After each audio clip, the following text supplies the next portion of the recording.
I, John, your brother and partner in the tribulation and kingdom and perseverance that are in Jesus, was on the island of Patmos because of the word of God and my testimony about Jesus. On the Lord's day I was in the Spirit, and I heard behind me a loud voice like a trumpet, saying, Write on a scroll what you see, and send it to the 7 churches, to Ephesus, Smyrna, Pergamum, Thyatira, Sardis, Philadelphia, and Laodicea. Heavenly Father, we thank you, Lord God, for this time that we can once again look into your word. And now I pray, Lord, you speak to us through your word. Speak to us by the power of your word, and by the power of your Holy Spirit, anoint my lips so that I may preach only from your word and only from your heart. And I pray, Lord God, that you will also anoint our ears so that we may listen to your words. Anoint our hearts and our minds so that we may process them and learn what it is that you want us to understand from your word this morning. We ask this in the mighty name of your Son, Jesus Christ, our Lord. Amen. Amen. You may now be seated. We are going to continue with the 7 churches of Revelation. Today we're focusing on verses 9 to 11. Last week, from verses 4 to 8, we spoke about beholding the fullness of God, beholding His goodwill. We talked about the goodwill of God towards you and I. That was the first thing that was mentioned. We saw the grace and peace, and each member of the Trinity was mentioned here in Revelation 1 verses 4 to 5. So the goodwill of God, the goodwill of God the Father, God the Son, God the Holy Spirit, is grace and peace. He wants to give us grace and peace. But we also talked about His generosity, that God in His kindness and mercies to us, He was very generous towards us. That even though we used to walk in darkness, God took us out of the slavery of Satan, removed the power of Satan, and He brought us home with Him. So now we are now living our lives as children of the King of Kings. We are no longer children of the world. Amen? We are no longer bound by what has been. We are no longer bound by sin. We are no longer bound by our debts. The debt has been paid off completely. That's why the Lord said it is finished. Tetelestai in Greek. That's a business term. It is finished means it is paid in full. Hallelujah. That's what it really means. But we also saw about beholding the glory of God. And when you behold someone, we cannot help. Okay? When we behold God in His fullness, we cannot help but be beholden to Him. My prayer to the Lord is, Lord, may I not be beholden to anybody except you. So it is with God. When we behold God for who He is and what His plan for us, we cannot help but be beholden to Him. You should not be beholden to anybody except the Lord Jesus Christ. Let's go ahead and look at that responsibility a little bit. That's the focus of verses 9 to 11. Our duty to the Lord. Now that we've beheld Him who sits on the throne, what is our duty? And we need to pay a little bit closer, little bit attention to these verses 9 to 11. We're going to look at 3 things. As the church, I'm not talking about this building. I'm talking about us. Every time you see the word church, that pertains to people. Okay, you are the church. Your neighbor is the church. Okay, you are part of the church. The point I'm trying to make is you cannot be a Christian by yourself. Okay, you cannot say, "Well, Lord, since I'm the church anyway, I don't need to go to church." Wrong. Okay? You are part of the church. You're not by itself, in and of itself. You are not the sole church. Okay? Just like the hand would not say, I'm the body. No, the hand is part of the body. Okay? What do you call a hand that is separated from the body? A dead hand. Okay? Anytime there's part of the body that's no longer attached, that part of the body is dead. And now let's the duty of the church, the duty of each and every one of us. In verse 9, we need to check our identity. Verse 10a, we need to check our priority. And verse 10b to 11, we need to check our sensitivity. Let's look at the first point, checking our identity. We have now beheld who God is. Verse 4 and 5. If we have become His children, right? If we have become His children, we carry His name. Amen? We carry the name of the living God. The name of a person, especially in the Old Testament, has to do with who they are. And that is why God had to change Abram's name to Abraham. Okay? The last name that we have today follows the same concept. That's why, for example, Smith. If your last name is Smith, chances are your ancestors were blacksmith or silversmith or ironsmith. Now let's look at our identity. Look at verse 9. It says here, I, John, your brother and partner in the tribulation and kingdom and perseverance that are in Jesus, was on the island of Patmos because of the word of God in my testimony about Jesus. Let's focus on the ones that are underlined.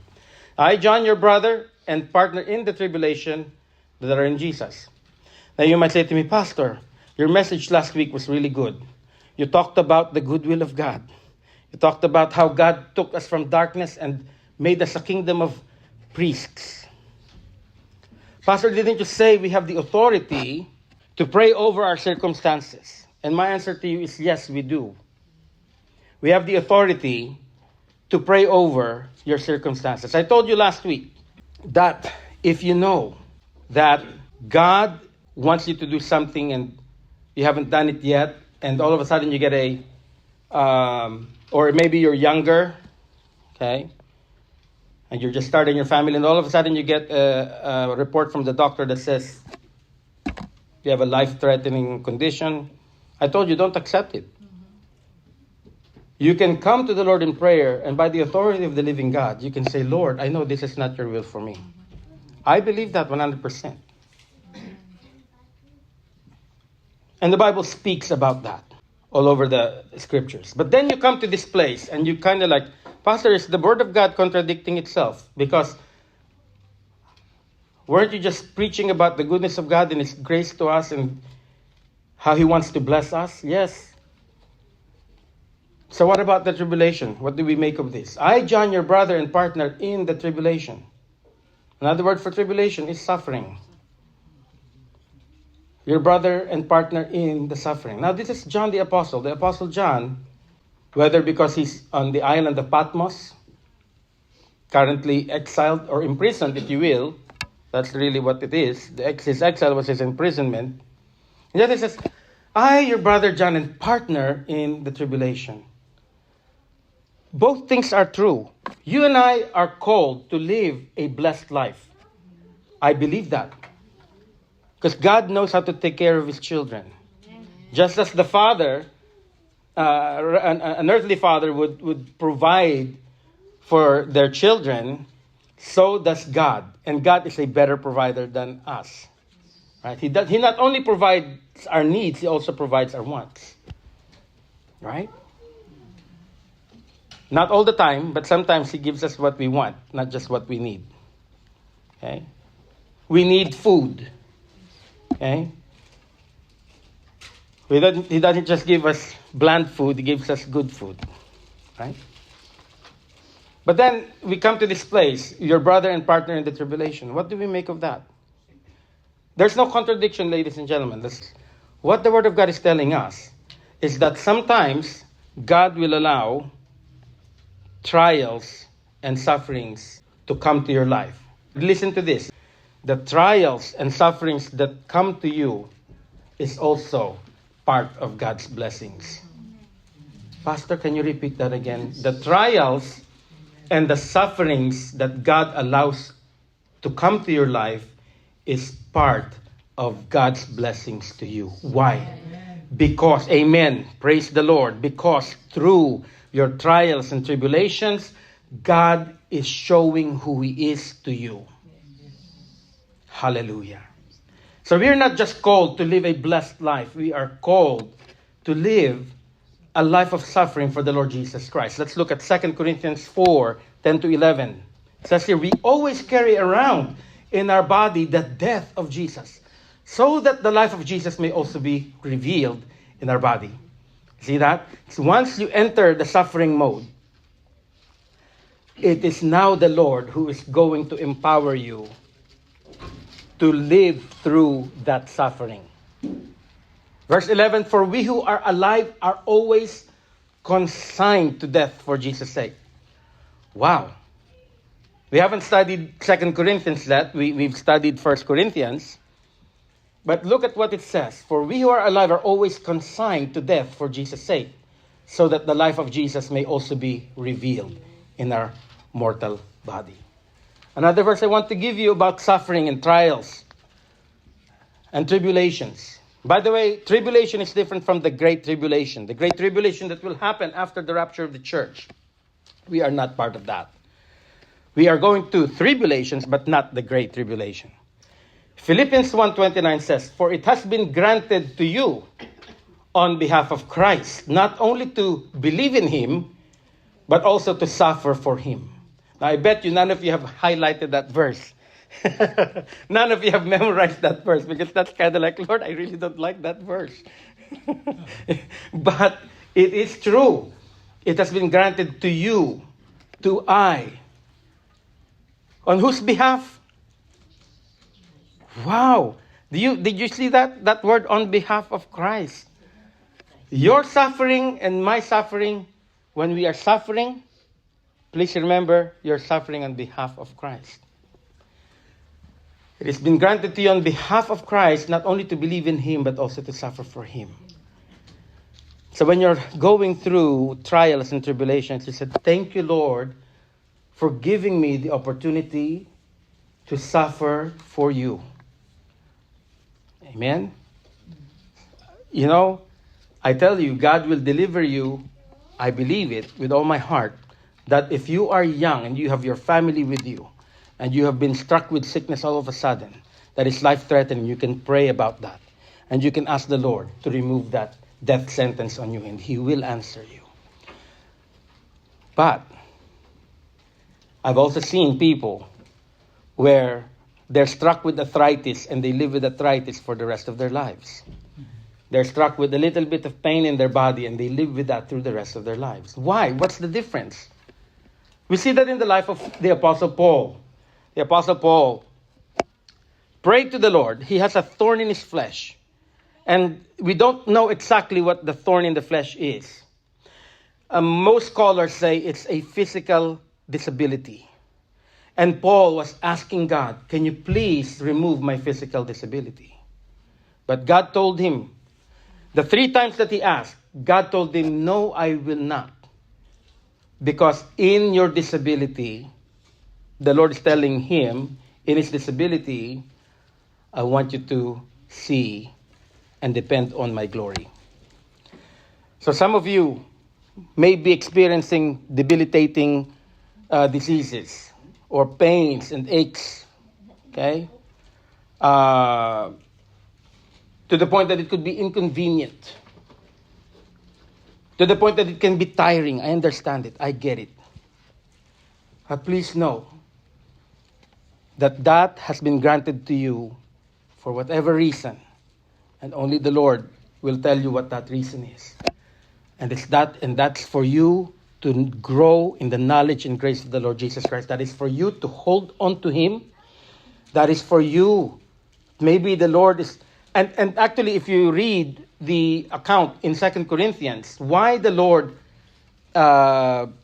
gave or allowed Paul to have this thorn in the flesh, to prevent him from being puffed up. Hallelujah. Because Paul had received so much revelation from the Lord. And that is human nature. We are so easy to claim the glory. Right? And so sometimes God has to allow trials and testings and tribulations so that we may be grounded. We may be reset, if you will. And we say, yes, Lord, I forgot. You get the glory. Hallelujah. So, your identity should be tied to the identity of the Lord Jesus Christ. And the Lord Jesus Christ suffered for us.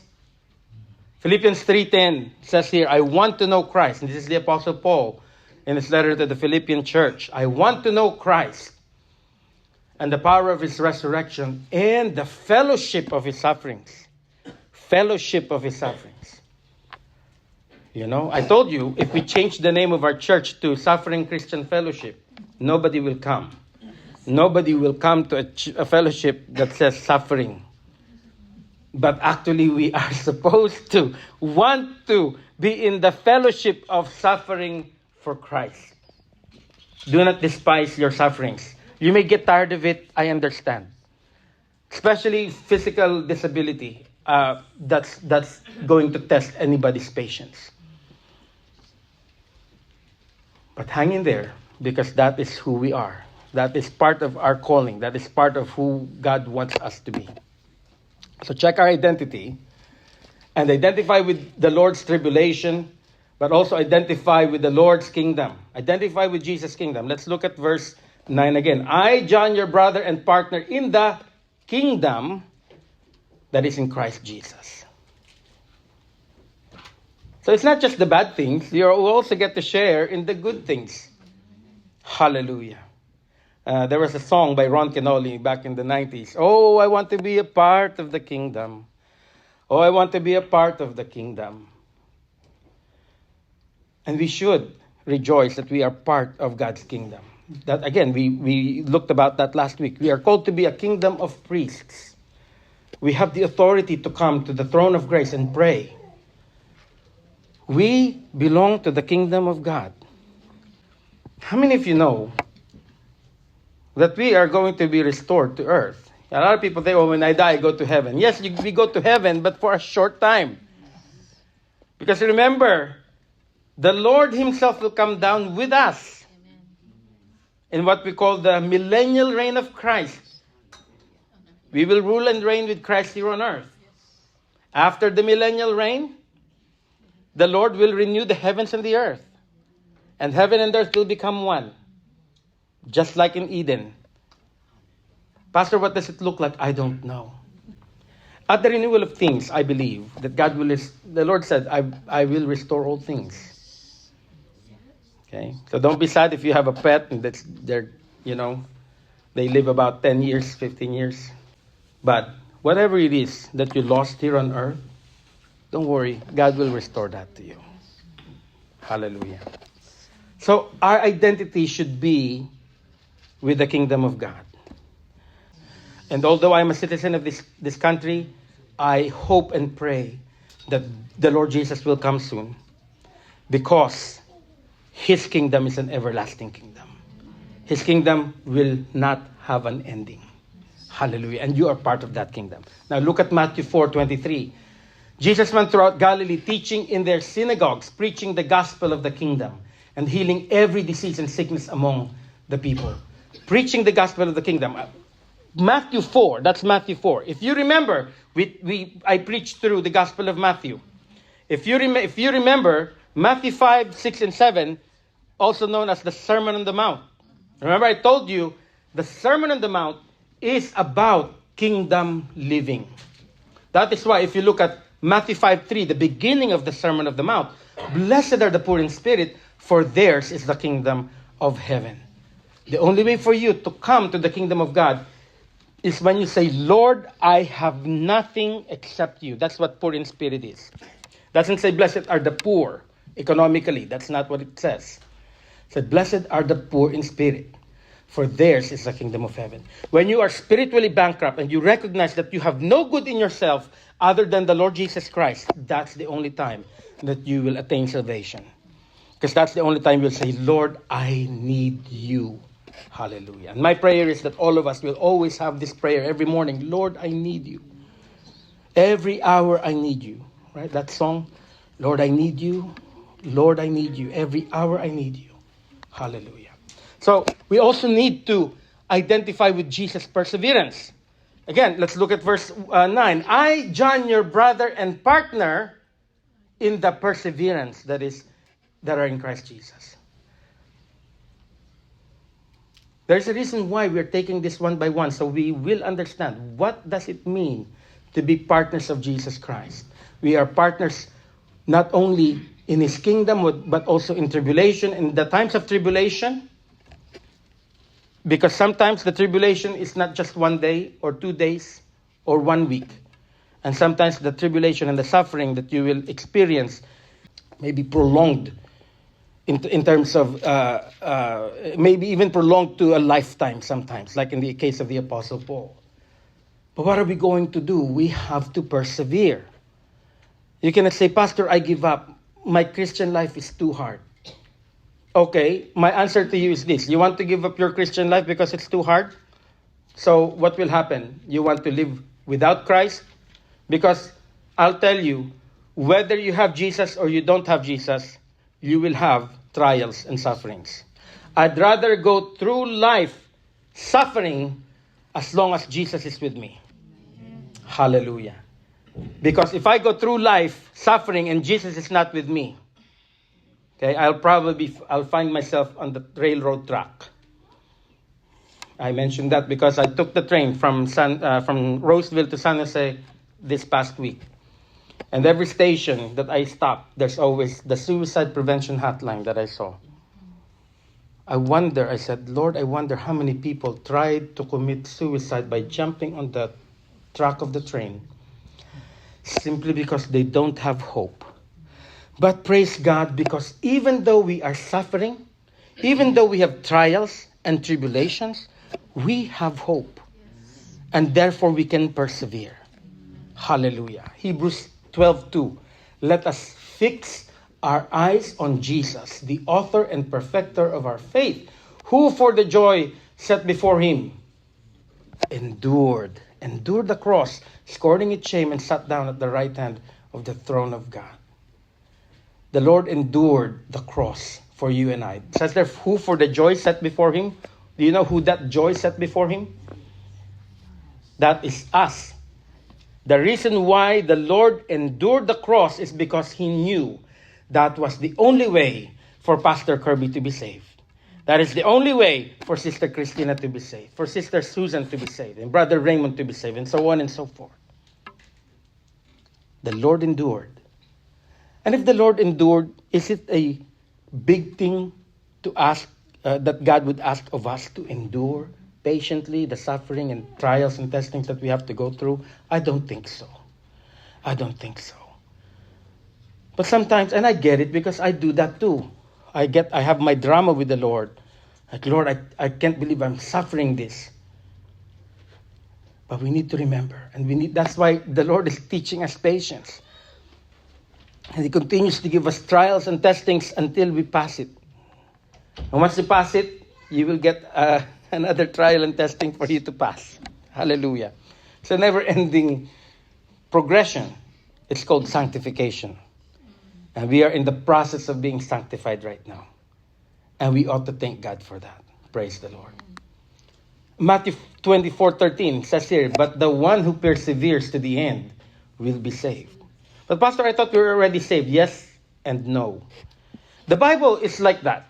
It has the already but not yet.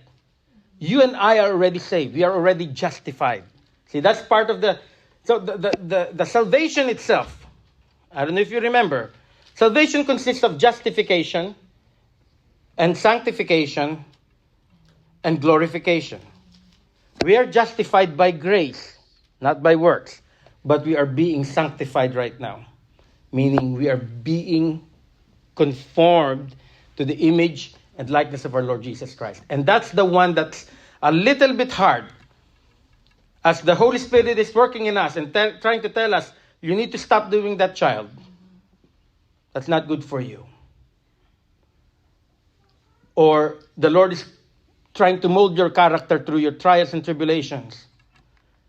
And you're tempted to give up because it's uncomfortable. I get it. I understand. But we have to remember, we have to persevere to the end. The one who perseveres to the end, he's the one that's going to be saved.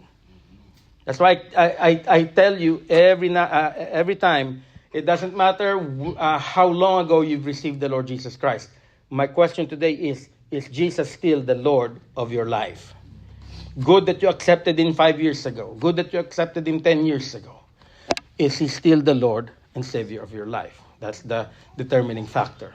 Okay? So let's check our identity. Let's identify.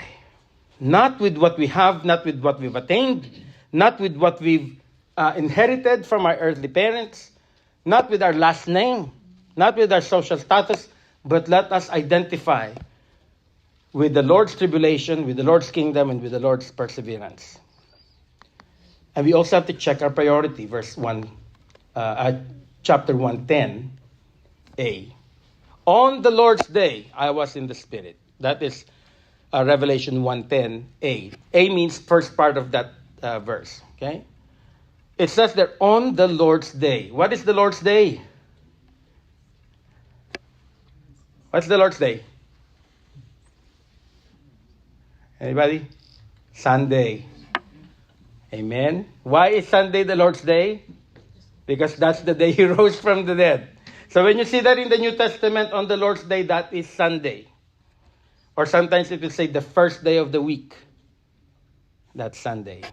That Sunday was the day that the Lord rose from the dead. That's why the early church called Sunday the Lord's day. The Lord's day is where we worship together, as was the practice of the early church. Can we worship on a Saturday? Sure. Can we worship on a Friday? Sure. The early church actually worshiped every day. They gathered every day. But look at the priority on the Lord's day. On the Lord's day. It says here, on the Lord's day I was in the Spirit. The question is, was he in the Spirit because of the Lord's day, or he happened to be filled with the Holy Spirit during the Lord's day? I think it's both. Knowing the Apostle John, it's hard to believe, it's hard to imagine that he is in the island of Patmos and he is keeping to himself. Because I don't think that John, like the Apostle Paul, can shut up. I don't think they, like the Apostle Peter, can shut up for what they've witnessed and heard. Their lives were never the same again. So that's why wherever they go, they talk about the Lord Jesus Christ. And I believe that in the island of Patmos, because Patmos is an island where they break rocks. I don't know what they do there, but there are no cells there. It's just an island, right? Solitary confinement, basically, with other prisoners. And the Apostle John is there, and he's talking about the Lord. And many people became Christians during that time. And probably he was conducting church service. And then the Spirit of God took him. That's why on the Lord's day. The point is, we need to prioritize worship. Wherever we are, we need to prioritize worship. Let's not easily give up meeting each other. Look at Hebrews 10:25. Let us not neglect meeting together as some have made a habit. But let us encourage one another all the more as you see the day approaching. You really need to prioritize. And I preached to you before. I said, I don't care if there's a friend that knocked on your door on Sunday. That is your opportunity to tell the friend that you are prioritizing Jesus more than your friend. You can tell your friend, hey, I'm so glad you came. Today is Sunday, I have to go to church. Would you like to come with me? Praise the Lord. And if they say, well, no, I don't want to come to church. Okay, then wait for me here. I'll be back. But I'm going to church. But I think you should come with me. No, I'm fine here. Before you leave, again, ask him again. Don't you want to come to church with me? You know. It's called being wise as serpents, but gentle as dove. When we make a habit, meaning we find excuses, right? What's the saying? If there's a will, there's a way. Hallelujah. It's all about priority. Where does your priority lie? Don't neglect the meeting together, as some have made it into a habit. Why does it say that? But let us encourage one another, and all the more as you see the day approaching. That's why we have church. It's for you and I to gather together, pray together, encourage one another. You're not going to be an encouragement to someone if you're by yourself. And you will not be encouraged by others if you're by yourself. you have to be with the body of Christ. Amen. And we also need to prioritize walking in the Spirit. 10a, on the Lord's Day, I was in the Spirit. I was in the Spirit. My question to you, are you walking in the Spirit or are you walking in the flesh? Those are the two options. You're either walking in the flesh or you're walking in the Spirit. I want to go to Romans 8, 1-4. Therefore, there is now no condemnation for those who are in Christ Jesus. Now, if you're reading from the Modern English Version or the New King James Version or the King James Version, there would be a next part there. There is therefore now no condemnation for those who are in Christ Jesus, who do not walk according to the flesh, but according to the Spirit. Okay? The rest of the versions won't have that, but it will say it in verse 4. So, for in Christ Jesus, the law of the Spirit of life set you free from the law of sin and death. For what the law was powerless to do, in that it was weakened by the flesh, God did by sending his own Son in the likeness of sinful man as an offering for sin. He thus condemned sin in the flesh, so that the righteous standard of the law might be fulfilled in us, who do not walk according to the flesh, but according to the Spirit. Let me summarize this. What does Romans 8, 1-3 says to us? That we are saved by grace. And that if you put your faith in Christ, you are no longer condemned. But I think we forget verse 4. Because sometimes we say, oh, Pastor, I believed in Jesus. Great, praise the Lord. The question is, are you walking in the Spirit? Because the proof that you truly believed in the Lord Jesus, the proof that you believed unto salvation, is that you walk according to the Spirit, no longer according to the desires of your flesh. Does the flesh still dictate to us what we want to do? Of course it does. Every day. Every day. That's why I'm telling you, you have a big idol in your house. There is a big idol in your house right now. You don't know. But you see this idol every day. Every time you go into your mirror, the person that you see there is your biggest idol. Because that person that you see in the mirror is going to tell you, don't pray. You don't need to pray. It's better to sleep. Don't read the Bible. Just fiddle with your Facebook and Instagram and Twitter. You'll get more out of it. Don't go to church. It's raining. Didn't the Lord say you're the salt of the earth? So don't go out because it's raining and the salt, if it gets wet, it melts. That's what the flesh will tell you. But we don't walk according to the flesh. We walk according to the Spirit of God. That's why it's important. And we were studying about the Holy Spirit last Friday in our Bible study. And I'm telling you, we need to learn to walk in the power of the Holy Spirit, not according to the flesh. There is no other, for you to walk in the flesh, there's nothing else you need to do. Because your body is used to walking according to your flesh. But if you want to walk in the Spirit, you have to be disciplined. Because that means you're going to have to pray. You're going to have to wake up in the morning sometimes to pray. Because you have a busy day. And sometimes even if you don't have a busy day, the Lord wakes me up and says, you need to pray. But Lord, it's 3 in the morning. No, the Lord says, no, I want you to worship me right now. And He can demand that from us. Because He is worthy. He is worthy of it all. Hallelujah. That's what worship means. To worship means is to ascribe worth to someone.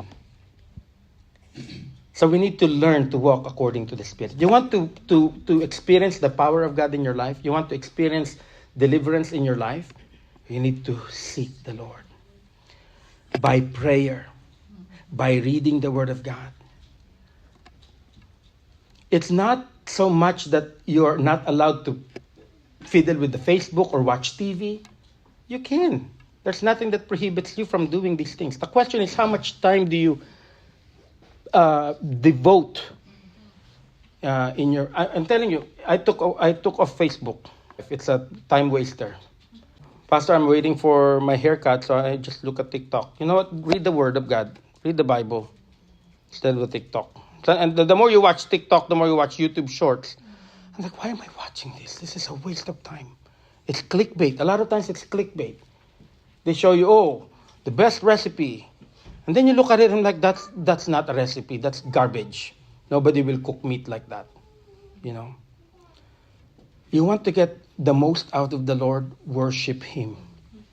On your break time, find a place where you can shut the door and worship the Lord. You don't have to wait until you come home. Go into your car, worship the Lord there. See, walking according to the flesh, there's nothing else you need to do. But walking in the Spirit, you have to train yourself. But we need to prioritize worshiping the Lord with the church on the Lord's day, and we need to prioritize walking in the Spirit. And lastly, we need to check our sensitivity. Check our sensitivity. On the Lord's day, I was in the Spirit, and I heard behind me a loud voice like a trumpet.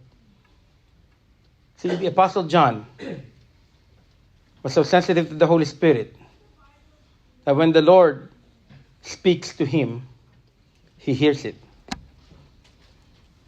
I want that kind of closeness with the Lord.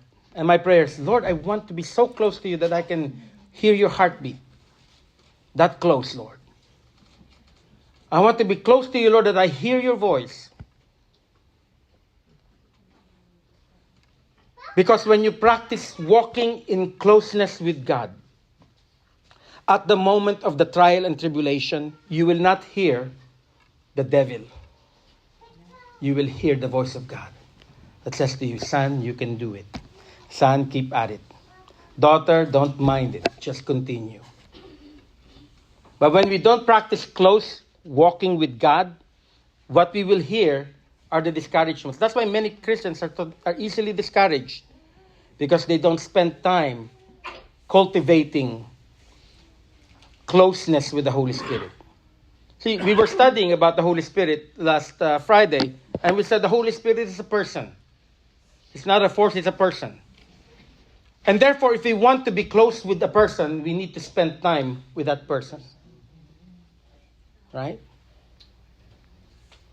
I want to maintain my closeness with my wife, so we maintain our dates. We have our prayer time. Okay? You know, you spend time with your children, don't you? Right? But do you get the point? Right? We spend time with the people that we love. Therefore, we need to learn to cultivate that with the Holy Spirit. Hallelujah. Walk in the power of the Holy Spirit. I'm telling you, there's nothing better. When you walk in the power of the Holy Spirit, every time you wake up, even if you haven't had your coffee yet, you are smiling. And when you walk in the power of the Holy Spirit, you will never wake up on the wrong side of the bed. But we need to learn to be sensitive to the Holy Spirit. Ephesians 4:30, do not grieve the Holy Spirit of God, in whom you were sealed for the day of redemption. How do you grieve the Holy Spirit? When He's convicting you about something and you are brushing it off, ignoring it, you are grieving the Holy Spirit. Don't grieve the Holy Spirit. When the Holy Spirit is trying to tell you, wake up and worship me. Lord, I don't want to, but I will, because you're the Lord. Remember Peter? When the Lord told Peter, throw the net on the other side. Peter protested, Lord, we've been doing this all night. But because you said so, I will do it. And what happened? He hauled a great catch. You want your life to be blessed? Learn to walk in the power of the Holy Spirit. Learn to spend time with the Spirit of God. Hallelujah. And be sensitive to the message of the Holy Spirit. Verse 11. I heard behind me a loud voice like a trumpet saying, write on a scroll what you see and send it to the 7 churches. And the 7 churches were listed for us. I told you why, last week I told you why these 7 churches were singled out. Not every single church in the New Testament were written there. You don't see the Corinthian church. You don't see the Philippian church. You don't see the Ephesian church. The Thessalonian church is not there. Okay? The Roman church is not there. Why these 7 churches? Again, because it has to do with the prophecy. The book of Revelation is prophetic. And if you look at the map, it's starting with Ephesus, it goes around like that. Like a clock. Because these 7 churches are representative of the church age. and they're representative of the condition of any church in any given time. Okay? But the point that I'm trying to make here is that John was sensitive to the Holy Spirit and he was sensitive to the message. John knew what the Holy Spirit wanted him to do, and that is to write this book of prophecy. See, this series that we have is the 7 churches of Revelation, but we won't understand it if we go straight to the letter to the Ephesian church, okay, in chapter 2. We won't understand it until we see the background. That's why I'm giving you the background. That's why we're studying chapter 1, so that we understand. And as we go through each of these churches, we will see the condition of any given believer. And my prayer is that we will be sensitive, because the 7 churches of Revelation is part rebuke and part encouragement. If we are not going to be sensitive, we will miss what God wants us to hear. And if you look at Revelation 2, 7, 11, 17, 29, 3, 6, chapter 3, verse 6, 13, and 22, they all have one thing in common. He who has an ear, let him hear what the Spirit says to the churches. And we need to learn to listen. We need to learn to listen at this point. Because we are going to each of these churches. And we need to have listening ears. Not just physically, but spiritual ears. We need to understand. And my prayer is, Lord, as we go through each of these churches, give us a heart of understanding. Give us a heart of understanding what it is that you want from us. So let's be sensitive to the move and the message of the Holy Spirit. These are our duties as a church. Really, there's nothing else that we need to do other than let's identify with our Lord. Not only in His blessings, not only in His kingdom, but also in His sufferings. Let us check where our priority lies. And we need to learn to be sensitive to what God is revealing to us. One thing that I desire